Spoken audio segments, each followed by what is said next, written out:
On this breaking news, another ATM exploded. You know how many ATMs have exploded in the last 24 months? Steve, how big a number? 170. And Wow. that shocked me. And it has curtailed. We've had 2 this month, and it has curtailed because word got out, according to one of the leaders with the task force from the ATF and Philadelphia Bomb Squad, that federal prosecutors were taking these cases. And that meant the people that were getting convicted of this were getting convicted of such a serious crime that borders on the serious crimes for terrorism, using weapons of mass destruction. That is an F1 felony, and one guy that blew up 6 ATMs got a 35-year sentence. So as word spread, the guys that were holding all those M1000 explosives that we heard so many of, especially in 2020, said, maybe I don't want to get caught doing this. But they've already got video from this. They did not get cash from this machine again, because as the machines were getting blown up, the people that make the machines were figuring out a way to make them stronger and tougher, so when somebody does something like this, they don't get to the cash box,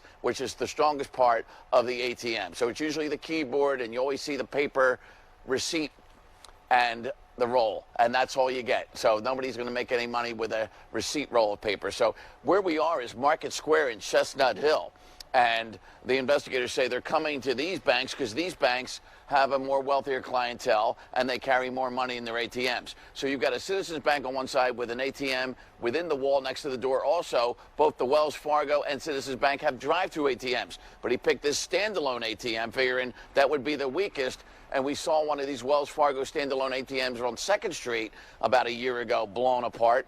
And we remember seeing the cash all burned up in that one because the cash became a victim in this. So Market Square, Acme down the street, here in this thing right across the street from the post office.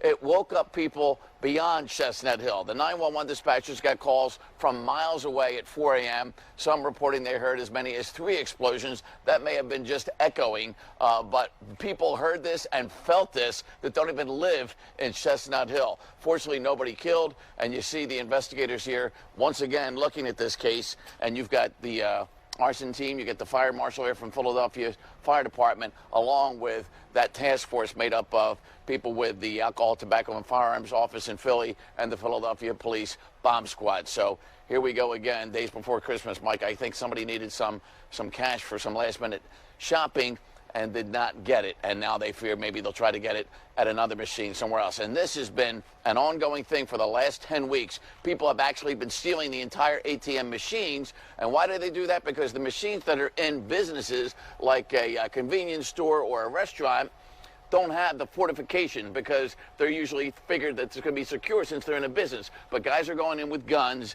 holding up the store, and carrying or dragging out the ATM. So the ATMs, the first letters in that, always targeted, you could say, because that's been going on for a while now.